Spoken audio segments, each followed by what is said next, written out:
Friends, మనం ఇప్పుడు ఒక సక్సెస్ఫుల్ పర్సన్ స్టోరీ విందాము. He is IIM passed out from Udaipur. తను ఒక టాప్ ఎంఎన్సీ కంపెనీలో, లాజిస్టిక్స్ కంపెనీలో వర్క్ చేస్తున్నారు. సో తన్నే అడిగి తను ఐఏఎంలో ఎలా సక్సెస్ అయ్యారో తన్నే అడిగి తెలుసుకుందాం. ప్లీజ్ రేణు, మీ గురించి చెప్పండి. Hi Shravani, thanks for inviting me for this podcast. నేను 2014లో ఐఐఎంలో జాయిన్ అయ్యాను ఆఫ్టర్ కంప్లీటింగ్ మై బీటెక్. ఆ తర్వాత 2 years rigorous course general MBA, and fortunately I landed up in a company in A domestic logistics company. But నేను మీరు అసలు IIM రావడానికి first ఆలోచన ఎక్కడి నుంచి వచ్చింది?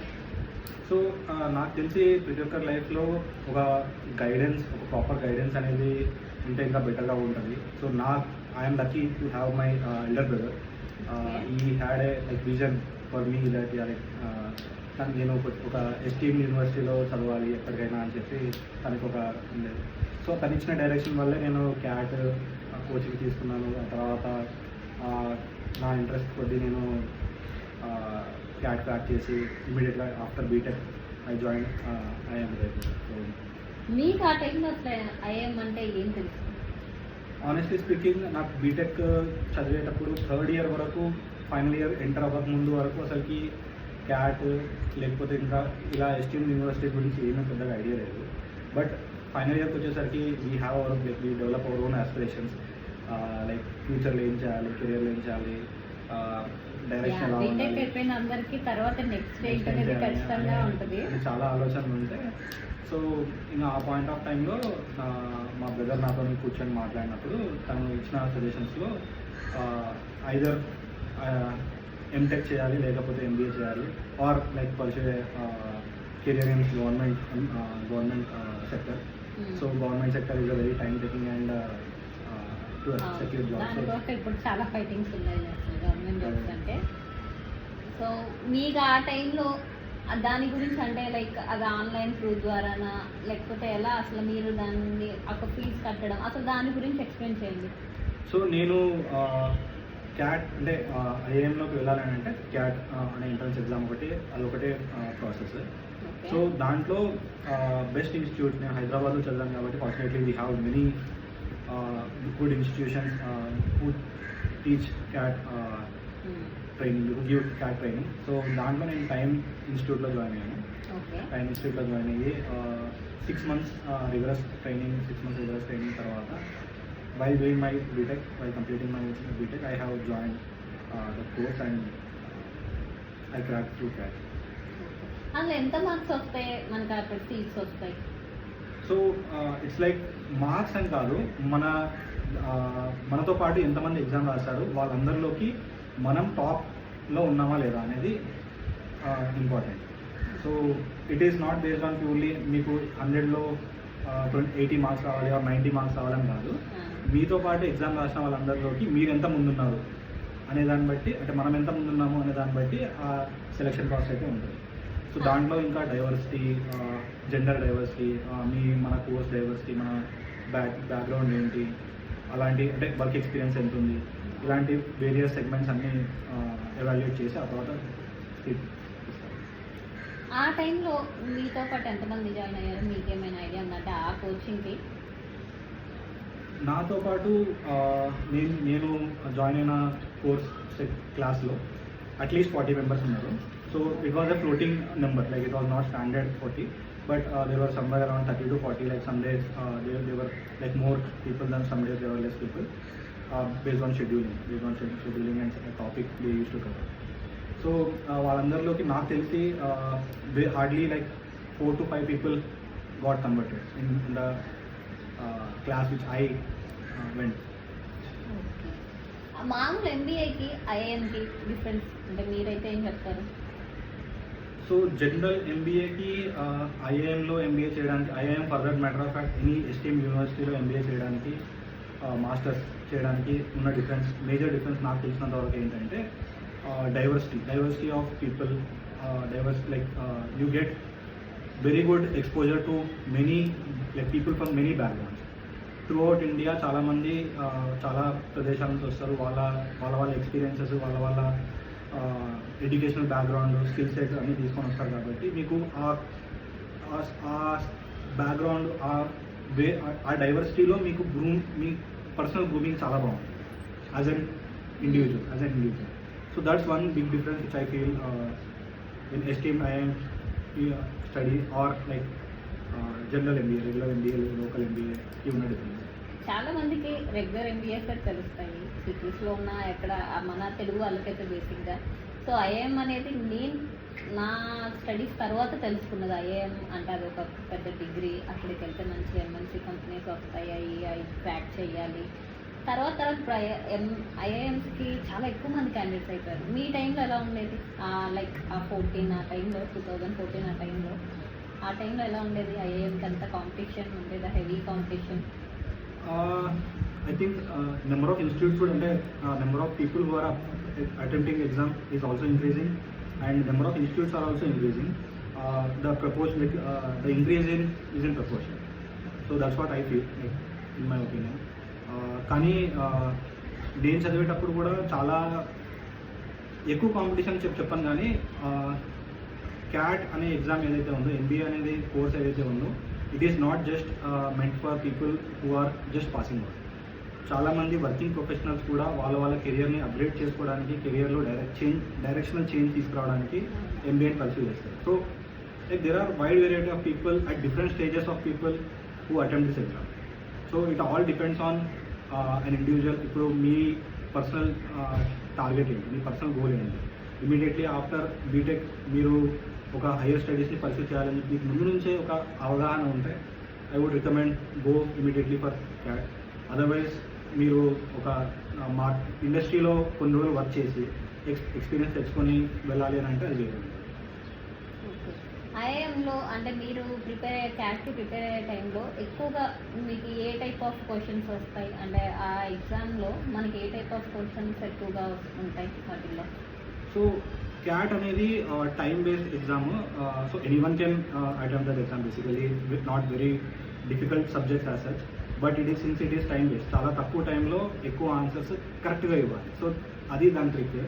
సో బేసికలీ ఫోర్ టాపిక్స్ ఉంటాయి: quantitative ability, data interpretation, verbal reasoning and English. So ఈ 4 సబ్జెక్ట్స్ని ఎవ్రీ ఇయర్ ప్యాటర్న్ చేంజ్ చేసి, ఎగ్జామ్ ప్యాటర్న్ చేంజ్ చేసి చేస్తూ ఉంటారు. But at the end of the day ఒక ఇండివిజువల్ని ఎవాల్యుయేట్ చేయాలంటే ఈ 4 కాన్సెప్ట్స్లో, ఈ 4 బ్యాక్గ్రౌండ్స్లో వాళ్ళు ఎవాల్యుయేట్ చేసి సెలెక్షన్ ప్రాసెస్ ఉంది. IIM చేయడం వల్ల అంటే మంచి యూజెస్ ఉంటాయి, అంటే మంచి ఫ్యూచర్లో మంచి కంపెనీస్, మంచి పొజిషన్స్?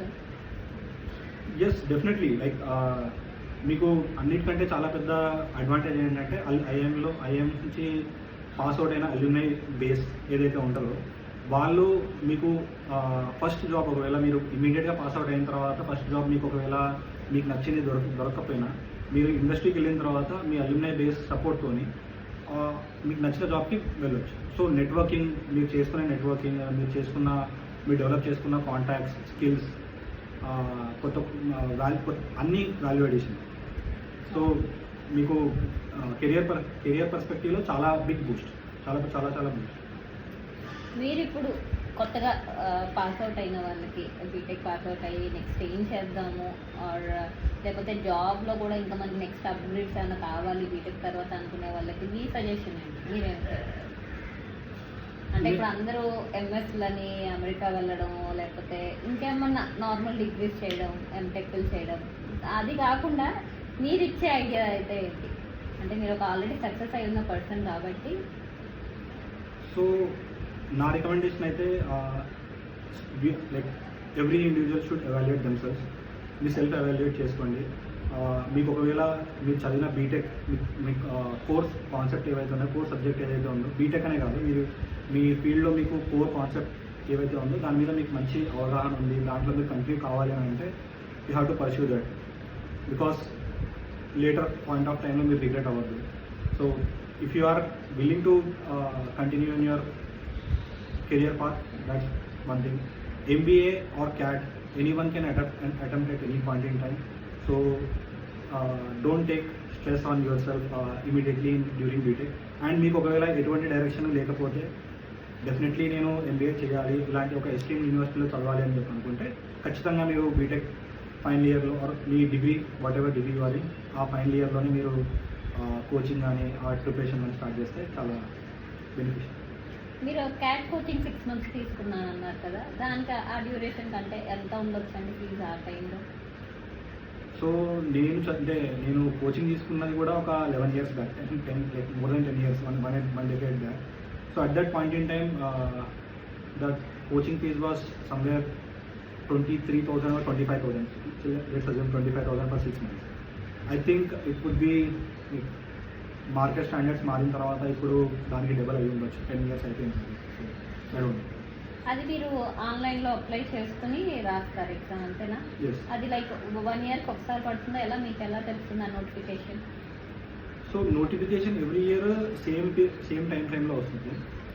సో అది ఈ year every year depends on exam pattern మారింది, ఎవరు ఎగ్జామ్ ఆర్గనైజ్ చేస్తున్నారు, ఏ ఇన్స్టిట్యూట్ ఆర్గనైజ్ చేస్తున్నారు, వాళ్ళు ఎప్పుడు notification release, but the time frame doesn't change much. So September October ఆ టైం ఫ్రేమ్లోనే ఆ ఎగ్జామ్స్ అయితే ఉంటాయి. సో మీకు నోటిఫికేషన్ రిలీజ్ అయినప్పుడు you have to follow news regularly, like what ever job portals అవి. సో మీరు పర్సనల్గా తెలుసుకుంటూ ఉండాలి. సో అలా తెలుసుకుంటే మీకు ఈజీ ఉంటుంది. ఓకే, మనకి ఇప్పుడు ఐఐఎం వన్స్ మనకు ఆ సీట్ వచ్చాక లైక్ మనం ఏమన్నా చూస్ చేసుకోవచ్చా కాలేజెస్ అవి ఏమన్నా, లేకపోతే వాళ్ళే ఇస్తారా ప్లేస్మెంట్స్ ఎలా అది? సో వన్స్ మీకు క్యాట్లో ఒక స్కోర్ వచ్చిన తర్వాత, స్కోర్ అసైన్ చేసిన తర్వాత మీ స్కోర్ని ప్రతి ఒక్క ఇన్స్టిట్యూట్కి, మీరు అప్లై చేసిన ప్రతి ఒక్క ఇన్స్టిట్యూట్కి షేర్ చేస్తారు, ప్రతి ఒక్క ఐఐఎంకి షేర్ చేస్తారు. ఆ ఐఐఎమ్స్ మీ ప్రొఫైల్ అంటే మీ బ్యాక్గ్రౌండ్, మీ వర్క్ ఎక్స్పీరియన్స్, మీ ఎథ్నిసిటీ ఇవన్నీ ఎవాల్యుయేట్ చేసి మిమ్మల్ని షార్ట్ లిస్ట్ చేస్తారు.